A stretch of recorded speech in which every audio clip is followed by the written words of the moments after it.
흔히 우리나라를 일본을 우습게 보는 세계에서 유일한 민족이라고들 한다. 일본은 GDP 순위 세계 3위로 세계 경제에 강력한 영향력을 미치는 나라일 뿐만 아니라 전반적인 국력이 우리나라를 크게 앞서는 나라지만 이러한 객관적인 지표의 열세와 관계없이 우리 국민들은 일본을 무시, 괄시, 멸시하는 경우가 많다. 국가대표 축구팀 감독은 평상시에 제 아무리 뛰어난 성적을 거두더라도 한일전에서 패하면 사퇴를 각오해야 하고 각종 지표나 통계에서 일본에 뒤처지는 결과가 나왔다는 뉴스가 보도되면 분통을 터뜨리는 댓글이 줄을 잇는다. 우리나라가 국가적 자존심을 걸고 단군 이래 최대의 국방사업이라고 불리는 한국형 전투기 KF-X 체계 개발에 들어가자 일본은 차세대 스텔스 전투기 기술 실증기의 시험 비행을 실시하고 최근 차세대 전투기 개발 본격화를 위한 기술 공개 접수를 마감하면서 본격적인 전투기 개발에 들어갔다.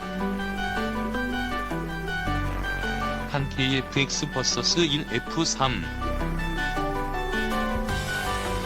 우리나라의 KF-X와 일본의 F-3은 비슷한 시기에 등장할 전투기지만 그 성능 면에서는 하늘과 땅에 가까울 만큼의 차이가 있다. 결론부터 말하자면 유사시 독도 상공에서 KF-X로 F-3에 덤비는 것은 무모한 자살 행위에 가깝다. 2026년부터 실전 배치되는 KF-X는 4.5세대 전투기를 표방하고 있다. 라팔이나 유로파이터와 같은 4.5세대 전투기들이 2000년대 초반부터 등장했다는 사실을 감안한다면 등장 자체가 경쟁 기종들보다 20년 이상 늦었다는 이야기다. 미국과 러시아, 중국 등 강대국들은 이미 5세대 전투기를 실전에 배치하고 있고 KF-X가 한창 양산될 2030년대 출시를 목표로 6세대 전투기에 대한 개념 연구 단계에 들어가 있다. F-16보다 조금 더 큰 24.5톤의 최대 이륙 중량의 쌍발 엔진, 마하 1.8 수준의 최대 속도를 갖춘 KF-X는 현재 기준에서는 상당히 우수한 전투기지만 5세대 전투기 보급이 일반화되는 2020년대 중반 이후부터는 성능 면에서 주변국 주력 전투기보다 상당한 열세에 처하게 될 수밖에 없다. 이 때문에 KF-X는 블록 플라크 개념을 도입해 단계적으로 성능을 향상시킬 계획이지만 기체 크기의 한계 때문에 개량형인 블록 II나 블록 3에서도 충분한 용적의 내부 무장창이나 항공 전자장비를 갖추기 어려워 주변국 대비 성능 열세는 극복하기 어려울 것으로 보인다. 이와 대조적으로 일본이 준비하고 있는 F-3은 목표 성능치가 KF-X와는 클래스가 다르다.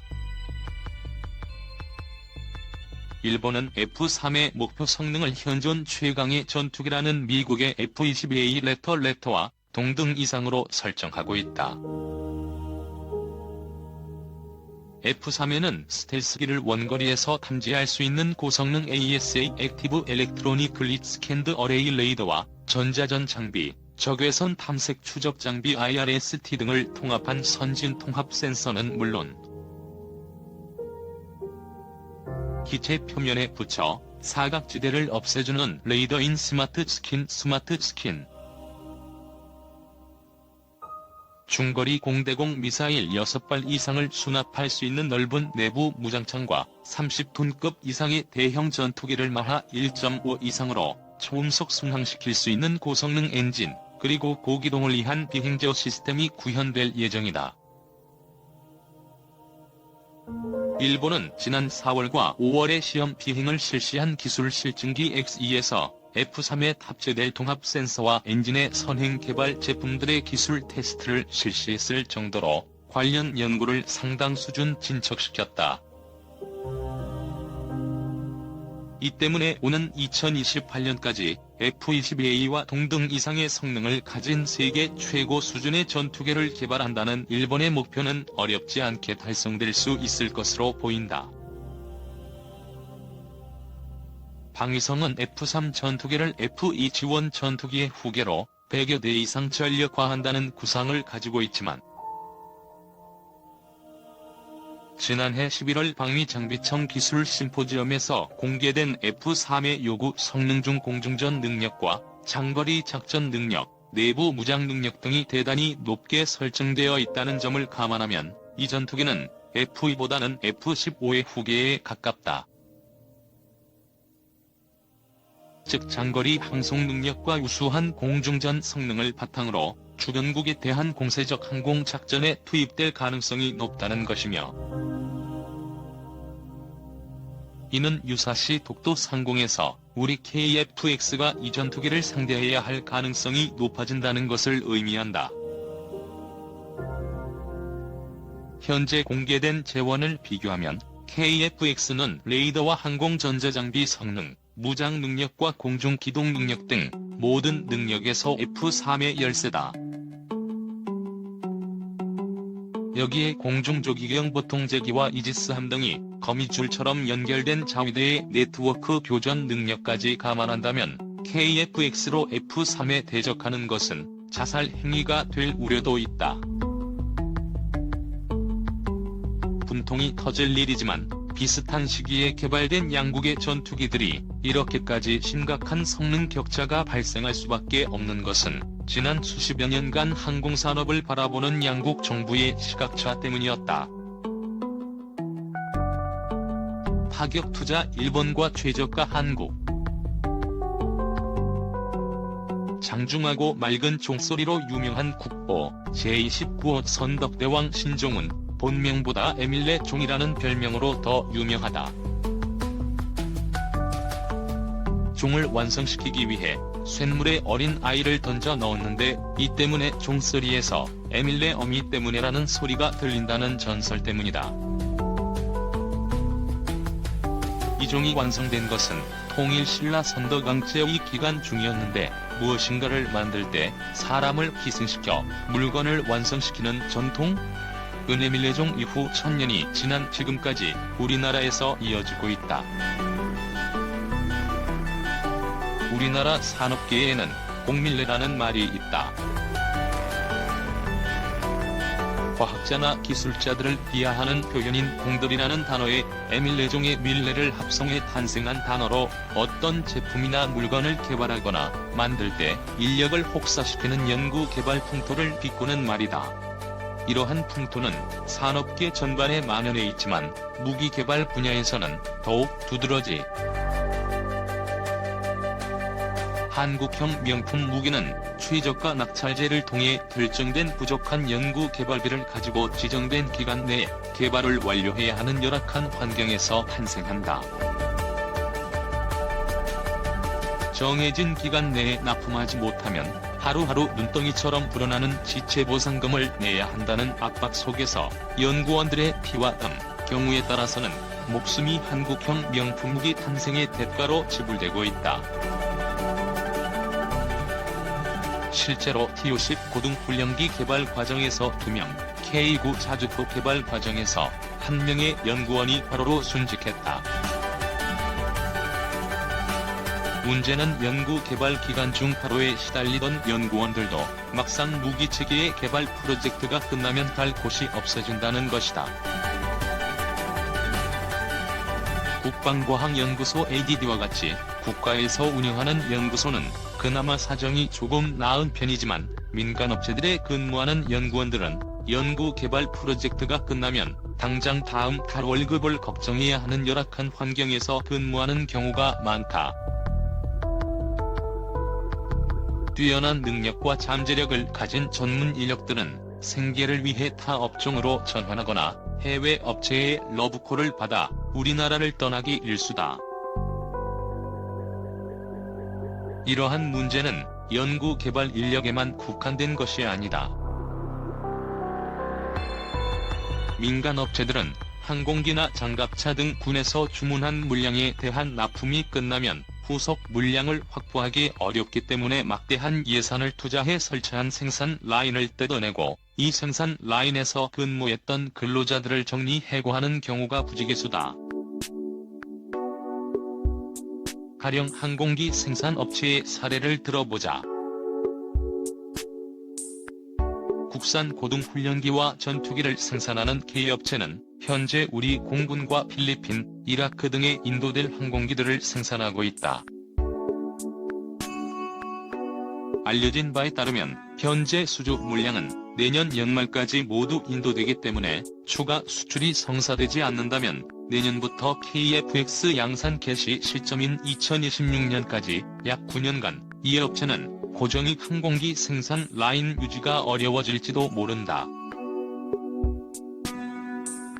항공기 생산은 일반적인 자동차 생산과 다르기 때문에 현장의 말단 인력도 수개월 이상의 전문 교육을 이수해야 하며 현장 관리자들은 이름만 생산직일 뿐 석박사 학위를 소지한 고급 인력들이 필요하다.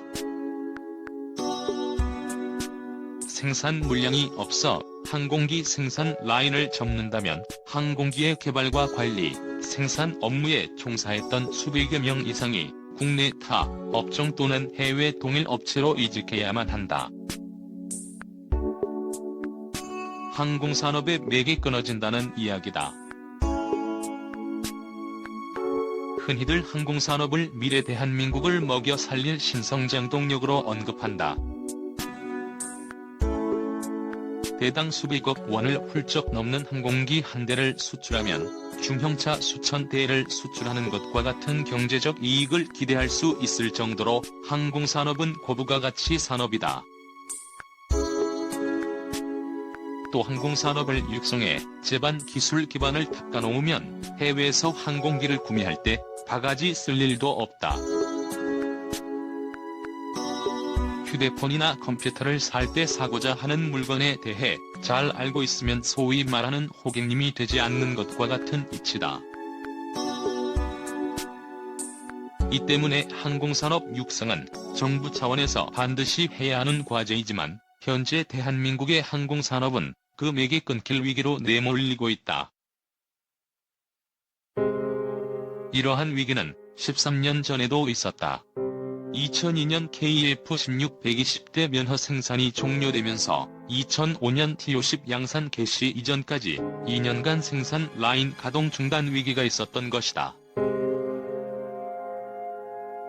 당시 참여정부는 이 문제 해결을 위해 군 전력 증강 계획에 없었던 KF-16 20대 추가 생산 카드를 꺼내들었고 공군은 FX 사업 예산이 전용될 우려가 있다며 강력 반발했다. 하지만 정부가 1조 2천억 원에 달하는 KF-16 추가 생산 비용을 공군 예산이 아닌 산업자원부 예산을 쓰기로 결정하면서 공군 전력 공백 방지와 항공기 생산 라인 유지라는 두 마리 토끼를 동시에 잡을 수 있었다. 하지만 현재는 향후 9년간의 항공기 생산 라인 가동 중단 위기를 목전에 두고 있음에도 불구하고 그 어떤 대비책도 제시되지 않고 있다. 문제는 멀쩡한 이 생산 라인이 개점 휴업하고 있을 9년의 기간 중 우리 공군의 전투기 전력 공백이 최고조에 달할 것이라는 점이다. 공군은 노후 정도가 극심해 비행이 위험한 수준까지 와 있는 F-42 40대와 F-52 F-120대 등 160여 대의 전투기를 2019년까지 퇴역시킬 예정이지만 이 시기에 도입되는 전투기는 F-35A 40대가 전부로 2019년부터 2030년까지 약 10여 년간 우리 공군은 100에서 120대의 전투기가 부족한 사상 최악의 전력 공백 사태를 겪게 된다. 항공산업 위기와 전력 공백 문제를 해결할 수 있는 방법은 간단하다. 국내에 있는 생산 라인을 이용해 전투기를 추가 생산하는 것이 그것이다. FA-52 전투기 전력을 대체하기 위한 기체로 부족하다면 KF-16의 성능 개량형을 추가 생산하는 방법도 있고 일본처럼 F-35를 면허 생산하는 방법도 있다. 하지만 이 방안에 대해 정부와 군에서는 회의적인 분위기다. 정부 입장에서는 수조 원에 달하는 비용을 지출하는 것이 부담스럽다. F-16 전투기 면허 생산 비용은 대당 600에서 800억 원 선이고 옵션에 따라 차이가 큰 편이지만 일본의 사례를 보자면 F-35 면허 생산 비용은 1,700에서 2,000억 원을 넘어간다. 이러한 전투기들을 매년 10대 안팎씩 9년간 생산한다면 적게는 5.4조에서 많게는 18조 원의 돈이 들어간다. 정책적 배려로 대량 생산된 F-15J 전투기. 사진 일본 항공자위대. 부정적인 것은 군도 마찬가지다. 계획에 없던 전투기 추가 양산이 결정되면 다른 전력 증강 사업 예산이 타격을 입게 된다. 가뜩이나 복지비 부담이 큰 상황에서 선거 때 표로 연결되지 않는 국방 예산은 지출을 거리는 것이 예산 당국의 일관된 입장이기 때문에 전투기 추가 양산을 한다는 결정이 내려지면 기존의 국방 예산을 전용하라는 압박이 강할 것이라는 것이 군의 걱정이다. 또한 공군의 전투기 보유 정수는 430대로 정해져 있기 때문에 중기 계획에 없는 F-16이나 F-35 면허 생산 카드를 꺼내게 되면 다른 전투기 도입 수량, 즉 KF-X 도입 수량이 줄어들어 한국형 전투기 개발 사업이 흔들릴 수밖에 없다. 정부와 군의 이러한 경직된 사고는 일본의 사례와 너무도 대조적이다. 일본의 항공산업은 우리나라와 마찬가지로 군용기 생산을 계기로 시작되었지만 그 전개 과정은 우리나라와 너무도 상이했다. 요컨대 일본의 전투기 생산 라인은 지난 반세기 동안 멈춘 적이 거의 없었다. 일본 정부는 1955년부터 1960년까지 300대의 F-86 전투기를 면허 생산하고 이 사업이 끝나기도 전에 F-104 전투기 면허 생산 계약을 체결, 1967년까지 230대의 F-104를 생산해 생산 라인을 유지시켰다. 잠시 숨을 고른 뒤 1969년에는 F-4D 전투기 140대 면허 생산 계약을 체결해 1981년까지 생산했고 그 직후 F-15CJ DJ 전투기 100대 생산 계약을 체결했다. F-15 전투기가 생산되던 당시 항공자위대는 F-104와 F-4 등의 전투기를 300대 넘게 보유하고 있었기 때문에 F-15 전투기는 당초 항공자위대가 요구한 100대면 충분했다. 하지만 일본 정부는 F-15 전투기 100대의 생산이 종료되면 차세대 독자 개발 전투기인 F-2의 생산이 시작되기 전까지 10년 가까이 항공산업이 침체기에 접어들 것을 우려해 세 차례에 걸쳐 각각 55대, 31대, 36대 추가 생산을 결정했다. 당초 군이 요구한 100대에 무려 123대를 더 얹어준 것이다. 이러한 기조는 21세기에 들어와서도 그대로 유지되고 있다. 일본은 F-3 양산이 시작되는 2028년 이후까지 자국의 전투기 생산 라인 유지를 위해 F-35 면허 생산을 준비하고 있다. 현재 계약된 것은 42대지만 지속적인 생산 라인 유지를 위해 F-35 도입 대수를 100대 이상으로 늘리는 방안도 검토 중이다. 일본에서 생산되는 F-35는 일본 자국 기업이 생산한 부품 비중이 40%에 육박하는데 이 때문에 도입 가격이 타국의 F-35보다 50%가량 비싸다. 그럼에도 불구하고 일본 정부가 기존 수요 대비 2배 이상 추가 도입을 추진하는 것은 단순한 군비 증강이 아닌 항공산업에 대한 과감한 투자다.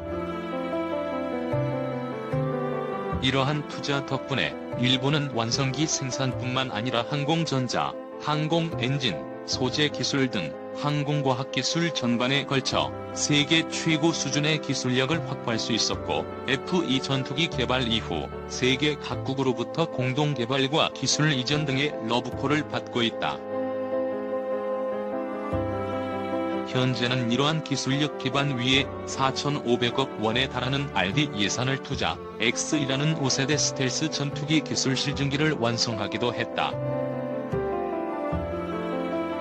요컨대 한국은 전투기 생산을 단순히 소모성 국방사업이라고 생각해 정부 차원의 투자를 꺼렸고, 일본은 전투기 생산을 항공산업 명맥 유지와 발전을 위한 투자라고 인식했다. 수십 년간 지속된 이러한 인식의 차이는 한일 양국 간 항공산업 수준의 격차를 천지 차이로 벌려놓았다. 이제 15년 후면 우리나라는 북한을 제외하면 동북아에서 질적, 양적으로 가장 떨어지는 공군력을 보유하게 될 것이고, 일본은 질적으로 미공군과 어깨를 나란히 하는 세계 최정상급 공군력을 가지고 동북아시아 하늘을 지배하게 될 것이다. 물론 아직 시간은 있다. 정부가 미래 대한민국 안보를 걱정한다면, 또 항공산업을 미래 신성장 동력 산업으로 생각하고 있다면 범정부 차원의 공세적인 투자가 필요하다. 과거에는 공돌이를 쥐어짜면 안 되면 되게 하라가 가능했지만 21세기 대한민국을 먹여 살릴 산업을 육성하자는데 천년전 에밀레종 만드는 스타일로 덤벼들 수는 없지 않은가?